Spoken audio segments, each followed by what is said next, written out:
capitalismo ele entra em crise a cada 10 anos, mais ou menos. Agora com a Covid? É, agora a gente tá no meio, então... a gente tá no meio de uma crise agora. Vai ficar pior ou vai melhorar?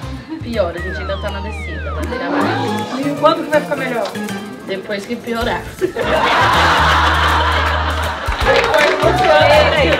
Vocês estão rindo por quê?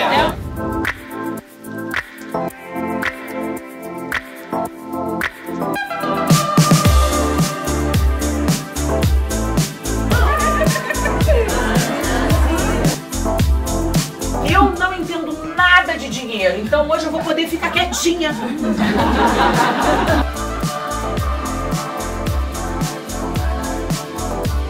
Para mim é um marco o que está acontecendo aqui, essa reunião de mulheres em torno muito dessa movimentação da figura da Luana, mas de uma mensagem muito potente que ela desde o início quis passar sobre a necessidade da gente se conectar. Esse encontro lotadaço aqui hoje mostra que a gente conectada no carinho, no amor, mas no desejo como mulheres, da gente propagar a informação com relevância. Gabi Chaves, ela é mestre em Economia Política Mundial pela Universidade Federal da PC, palestrante, pesquisadora da NEPAFRO, Núcleo de Estudos Afro-Americanos nas áreas de gênero, raça e trabalho, também membro da South Feminist Futures. Também estamos aqui com a Kátia Stracieri de Oliveira, que é diretora da ONG Ciranda pro Amanhã, está à frente desse projeto de alfabetização e também o trabalho de profissionalização com jovens abandonadas e vítimas da violência. Temos aqui também a noiva, né, como ela falou, é a Sara Mara, ela é mãe da Brisa, mulher independente, por amor e por dinheiro, é transista. Você vai contar pra gente o que é isso? Transista? Ah, para, é isso? Que dançava trance, sei lá. Já pulou longe, que dançava trance. As gotinhas da Petra.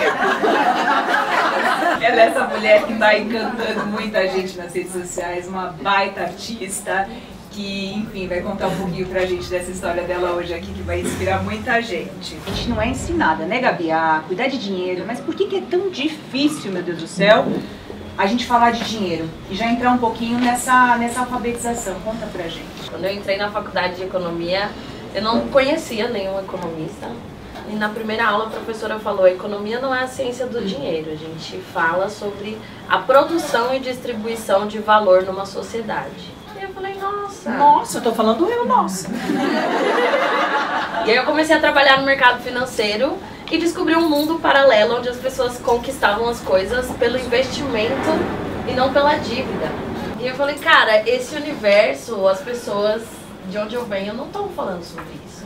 Eu tô ouvindo as pessoas falando sobre cartão de crédito, dívidas, sobre cheque especial, sobre dívida, juros. Exatamente. E foi aí que eu falei, cara, a gente precisa falar sobre isso. E para as mulheres existe uma questão histórica da gente nunca ter sido ensinada, né, a falar sobre dinheiro. Falar de mulheres é falar de trabalhadoras. Só que nem sempre a gente está trabalhando no lugar da atividade remunerada. Muitas vezes a gente está trabalhando com as atividades do cuidado, de cozinhar, lavar, passar, levar as crianças na escola. E socialmente isso é desvalorizado, é tido como se fosse menor, mas só quem cuida de criança sabe o trabalho que dá. Que muitas vezes pra gente sair, pra eu ir lá pra CBN, tem uma mulher me ajudando lá em casa. Num trabalho que muitas vezes nós aqui não valorizamos. E isso me dá um nó na garganta, porque a gente tem que fazer essa mudança. Nós enquanto mulheres, não? É a grande construção que a gente precisa fazer. Porque uma agenda de equidade de gênero, ela envolve a gente acabar com essa noção de que existem trabalhos femininos. A única coisa que só a mulher pode fazer talvez seja amamentar. Porque do restante, qualquer ser humano é capaz de fazer. Então a gente precisa primeiro entender que não existem trabalhos femininos. Existem pra você ver como o negócio que foram está feminilizados, projetado. E a grande questão é como valorizar esse trabalho. Mas a gente está falando de um país que foi reconhecer os direitos trabalhistas das domésticas agora, há menos de 10 anos atrás. A gente tem uma relação de um passado escravocrata que a dificuldade de reconhecer esse trabalho como trabalho é muito grande, mas essa é uma chave central para a gente mudar a situação das mulheres nesse país. Assim, a gente precisa dar visibilidade e valorizar o trabalho que é executado dentro dos lares para que a gente consiga ter essa inclusão econômica. A renda das mulheres ainda é sistematicamente menor do que a dos homens. E a renda das mulheres negras, então, é substancialmente menor do que a renda dos homens. Então, falar de finanças pra gente é uma questão de sobrevivência. E a sociedade não funcionaria se não fosse esse trabalho que é feito todo dia. Como é que eu não posso trabalhar para redistribuição, para pegar essa mulher e ela ser uma aliada em valorizar esse trabalho? É nesse sentido que eu falo, sabe? A nossa responsabilidade, não só em pensar no meu ganho financeiro, mas em como redistribuir isso. A chave essencial é a gente tirar o trabalho doméstico do lugar do afeto. Isso. E colocar ele no lugar do direito. Ela é quase da família, não. Ela é uma trabalhadora que precisa de direito, precisa da carteira assinada, precisa ter direito à aposentadoria. O grande desafio que nós temos enquanto mulheres é de valorizar a nossa força de trabalho. Quem aqui sabe quanto custa a sua hora de trabalho? Você sabe? Que bom. Quem mais sabe? Infelizmente não chega a 30% Não das pessoas chega. que estão aqui. E precisa ter autoestima para você sentar numa mesa e falar, é tanto. E essa autoestima, ela vai vir do momento em que você entender quais são os seus gastos.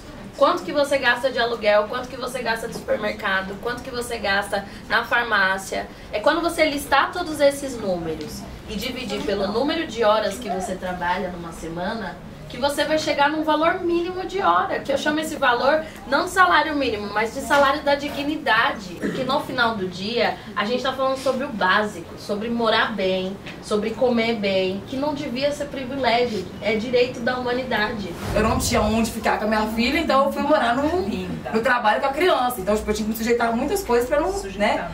E aí, a babá falou comigo, Sarah, não come desse biscoito aqui do pote. Eu falei, por que? Tá com veneno? Tá Não, fulano virou o biscoito na mesa e contou os biscoitos pra saber quem vai comer. Eu de pirraça, eu peguei o pote e comi. No final de semana eu fui pegar esse pacote de Dungão, você conhece Dungão? Dungão é um pacote de R$5, tem 3 quilos de biscoitos. Eu levei de volta e coloquei para ele fazer biscoito. Mas uma pessoa que vai trabalhar na casa de alguém, ela não tem a liberdade de ser do lar. Ela não pode escolher onde ela coloca os móveis, ela não pode escolher que hora que ela serve, a ordem que ela faz as coisas. Pra saber de vocês, quantas já perguntaram pra elas, né, pra que trabalham lá, se elas se sentem confortáveis com o valor que recebem e de que ela tá abrindo mão pra poder deixar as suas coisas organizadas. Fala. Eu acho absurdo quando alguém fala assim, ai, fulana tá aqui em casa, tem 10 anos que trabalha comigo. Poxa, essa pessoa tem 10 anos com você, trabalha na mesma função. Será que você não tá conseguindo multiplicar que a pessoa cresça? Porque eu acho que quem anda comigo tem que crescer junto comigo, sabe? É impossível a gente falar sobre independência financeira sem olhar para nossa irmã. Não tem como. Kátia pode falar um pouco, porque lá no Ciranda para Amanhã vocês lidam com jovens que ficam um pouco sem perspectiva, mas vocês estão ali para jogar luz no caminho, não é o que eu entendo? Sim. O grupo que a gente trabalha é por demais desfavorecido. O que trouxe esses jovens, essas meninas, esses meninos para os abrigos é violência extrema, é abuso, é solidão. Para mim, ter oportunidades e dar oportunidades para essas pessoas é muito importante, é toda a ideia da ONG, né, que a Luana sempre abraçou muito. Então, para a gente fazer que essas pessoas, essas meninas também pensem que elas podem estudar, se capacitar e construir o futuro que elas querem. Porque é isso que a gente fala quando a gente vai nos abrigos. Olha, porque eu não consigo discutir o passado com eles, que foi muito duro. E o futuro depende de estudo e de independência financeira. É para elas nunca mais voltarem para a violência ou para o abuso. Porque o que a gente vê? Que se ela não tem independência financeira, ela vai buscar num namorado, vai buscar numa gestação. Eu acho que a educação, ela salva. A profissionalização, você saber fazer alguma coisa, aquilo te empodera demais, você ter capacidade de fazer alguma coisa. A gente tem uma professora CLT que vai nos abrigos e trabalha individualmente para alfabetizar rápido, para preparar para os cursos. Inclusive a gente tem uma transista, que tá indo bem pra caramba. Tem um projeto que chama Projeto Rapunzel. E oferecer, juntar com o pessoal. É um projeto particular, Rapunzel, não tem patrocinador, é eu e eu mesmo. Isso aí. Aí eu dou oficinas gratuitas em presídios e centro educativo. Aí na pandemia a gente conseguiu fazer com as mulheres também, que inclusive já trabalham por conta própria. Muito legal de juntar. Muito legal de juntar. Pra gente, educação financeira É sobrevivência. São quantas mulheres? É 60 ou já aumentou? Ah, já aumentou ali, né? Que beleza! Eu entrei e tinham 60, gente. Assim, as pessoas ajudam sem conhecer, ajudam pela história, ajudam por ser uma mulher, por se identificarem com aquelas histórias, né? Por querer mudar a vida da outra pessoa. Então isso é muito digno, né? Não posso falar porque eu só chorando muito. Porque muitas vezes você fica muito desesperada numa situação em que o teu salário é ruim, você não consegue pagar as contas e precisa pagar as contas, você está sendo engolida pela realidade. Conta pra gente um pouco como que é essa trajetória que serve pra qualquer um, né? Seja depois de uma separação, ou seja num começo de carreira, ou seja numa situação difícil, seja depois de uma doença, às vezes uma depressão, não sei. A pandemia foi o momento que eu mais trabalhei, estava todo mundo parando e foi o momento que eu acelerei porque as pessoas estavam desesperadas. Num contexto onde a gente tem uma ruptura na nossa renda, é urgente se alimentar todos os dias. Se alimentar todos os dias não dá pra esperar. Literalmente tive que ensinar as pessoas a dar calote na pandemia. Que eu falei, você vai primeiro botar comida no seu prato. Depois você vai pagar o cartão de crédito. Porque o banco tá muito bem obrigado. O banco, ele calcula a taxa de calote. Ele tem segurador, ele tem uma série de sistemas para sobreviver se você não pagar a fatura aquele mês. Agora, a sua família não vai sobreviver sem se alimentar um mês. Então, tem uma questão que na situação de estresse, na situação de urgência, a gente precisa fazer uma análise muito fria do que compõe a nossa dignidade. Acho que você já falou bem sobre a organização, os pensamentos em relação... Ah, você quer falar mais sobre isso? Não, eu quero falar sobre dependência emocional, assim, que a dependência emocional também faz as mulheres se desestruturarem muito financeiramente. Sim, né? sim. Tem um lugar muito importante, sabe, que é da dependência financeira familiar. Muitas mulheres vão sustentar os netos, os filhos, a avó. A gente pensar essa educação financeira é a gente também estabelecer limites.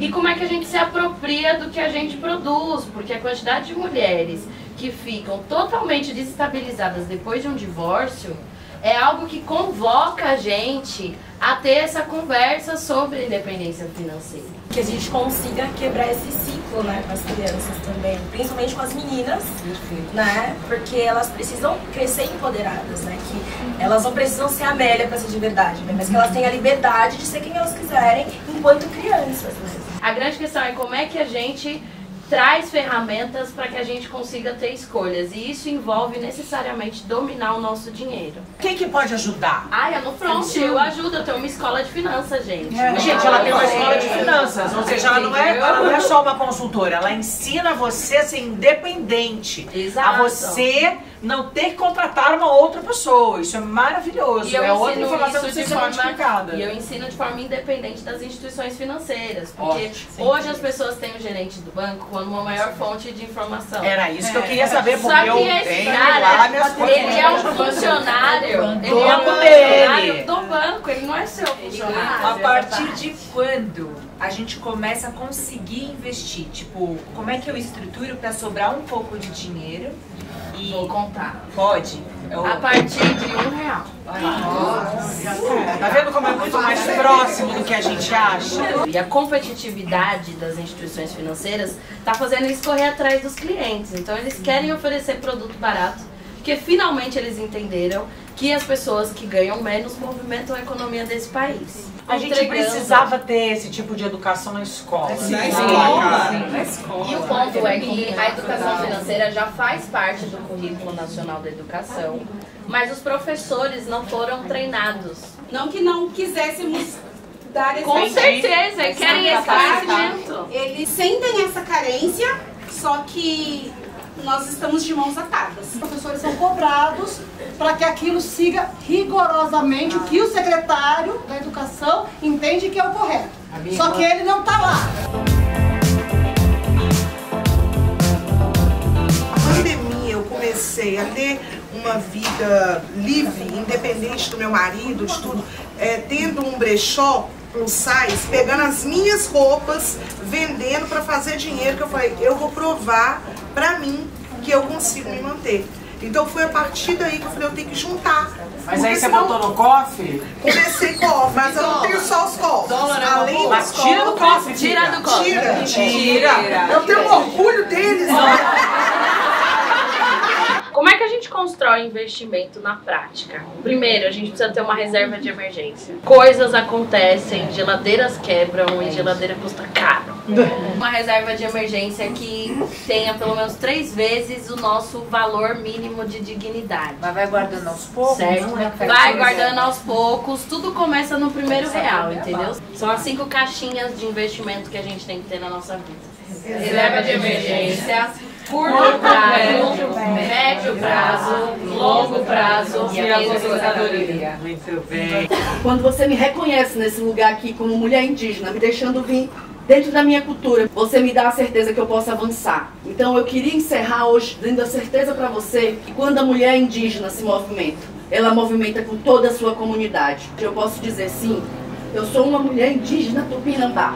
Se esse aqui não é o estereótipo que vocês estão acostumados do indígena, que é aquele do Amazonas, me respeite. Muito obrigado por ter acreditado em mim. Muito obrigado por reconhecer essa minha cultura e essa minha essência.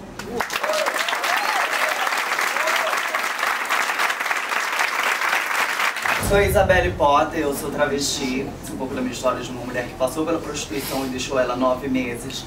E que hoje vive com HIV e tenta, através disso, relevar não o pior, mas o melhor que foi que aconteceu comigo, que foi saber o momento de parar. E hoje a gente falou de situações financeiras, eu não tinha essa responsabilidade, não nos é ensinado. Se eu tivesse esse acesso da informação sobre como lidar com o meu financeiro, eu não tinha passado por tantas dificuldades. Acho que eu acho que é muito difícil. Mas você agora conseguiu uma outra oportunidade de mostrar outras facetas suas. E você está satisfeita? Muito satisfeita. Parabéns. Muito satisfeita.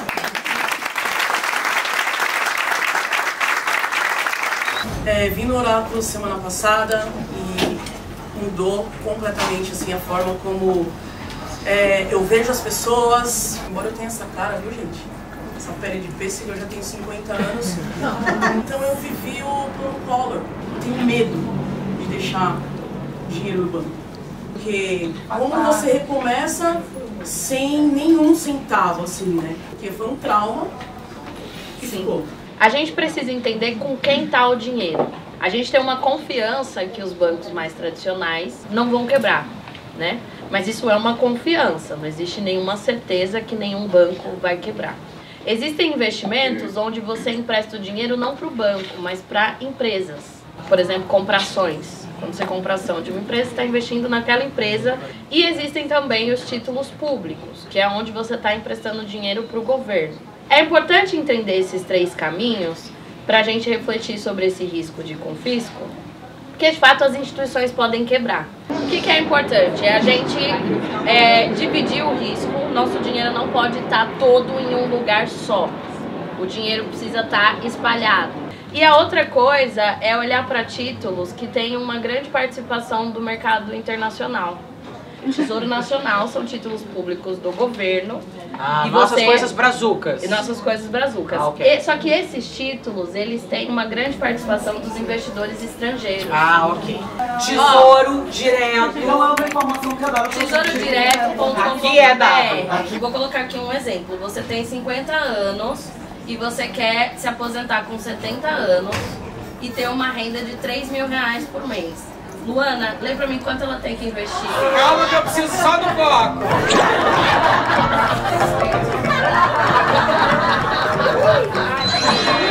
Tô enxergando. 0,68 títulos por mês. Hoje, 0,68 títulos custam aproximadamente R$471,91. Não tem. O que significa... Mas significa que se você guardar R$470 todo mês por 20 anos, daqui a 20 anos você vai receber uma renda de R$3.000 por mês durante 20 anos. Mas vou falar a respeito de um investimento que eu acho que é essencial para todo mundo que está dentro dessa sala. Vocês vão investir por volta de R$400, vocês podem parcelar até em 12 vezes, se for o caso, e comprem um sugador clitoriano. Meu pai é pastor, ele tá assistindo. É um investimento com um retorno mais garantido do que o importante é a gente se conhecer e a gente saber que a gente tem que saber como é que chega no prazer da gente mesmo. Mas não é esse o oráculo que a gente Hoje eu atuo no mercado imobiliário, passando fome praticamente, porque quando eu me separei, eu vivia um processo de violência no casamento, e quando eu tive entendimento do que eu estava passando, eu me separei e tive que me inserir no mercado de trabalho. Eu trabalhei como babá, trabalhei como faxineira, eu trabalhei como na roça. Hoje, sendo corretora de imóveis, eu faço faxina uma vez na semana para ter dinheiro, porque eu preciso pagar minha advogada e não dá nem para metade. Eu perdi a guarda do meu filho, eu fiquei sem vez por 1 ano. Então o que eu quero dizer é assim, não desista disso daqui.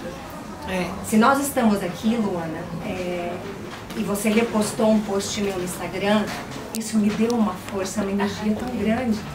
Para você fazer isso daqui, é porque não é em vão.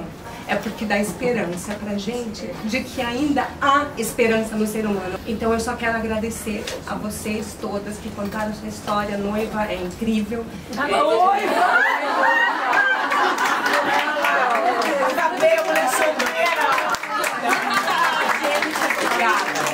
Eu quero que vocês se comprometam a substituir qualquer sentimento de culpa por responsabilidade. Uma culpa imobiliza, a culpa só te faz perder tempo. Se sentir culpado em relação a dinheiro não vai te trazer R$1. Como você pode ser responsável por lidar com a forma como você ganha, gasta e investe o seu dinheiro. É isso que vocês precisam sair daqui com essa mensagem no coração, assim. E complementando rapidinho, o que eu aprendi com meu terapeuta maravilhoso é que o dinheiro, eu tinha mania de achar que dinheiro era maldição, porque eu cresci assim, dinheiro é maldição. Então, o que você dá pro seu dinheiro é o que ele te devolve. Aprendi. Tá dando certo? Não sei. Tá dando tempo de fala assim, deixa sempre mais baixo, assim, 50 centavos, trata com desdém, e aí acaba que a gente tá dando pro dinheiro que a gente tem de melhor. E aí quando você vê coisa melhor pequena e você dá o pior, ele volta, né? Coisado. Quem não administra os centavos não vai administrar os milhões. O KLJ falou isso. Eu fico muito feliz que a gente esteja hoje terminando brilhantemente. Como é importante saber de dinheiro, como a gente não sabe nada de uma coisa tão básica, que é o trabalhar, ser remunerado e lidar com o dinheiro. E que vocês, meus cocuns incubadores de potência, que vocês entendam que daqui cada uma tem a obrigação de multiplicar o que aqui a gente recebeu. É só esse o meu pedido e eu quero agradecer, porque eu estou muito feliz, porque eu não estava errada. Nós somos muito potentes, ainda mais quando juntas. Cada uma de vocês, da moça que cedeu a cadeira, da moça que cedeu o copinho de água, da moça que conseguiu o adesivo para adesivar, as comidinhas, os chazinhos, os olhinhos, cada delicadeza, cada gentileza. Eu acho que no futuro a matéria-prima mais rara é o tempo individual de cada um. Velma, foi você que fez eu acreditar que isso podia ter uma organização e virar mesmo esse encontro, essa força. Obrigada a essas minhas amigas todas que vieram aqui. Obrigada mesmo.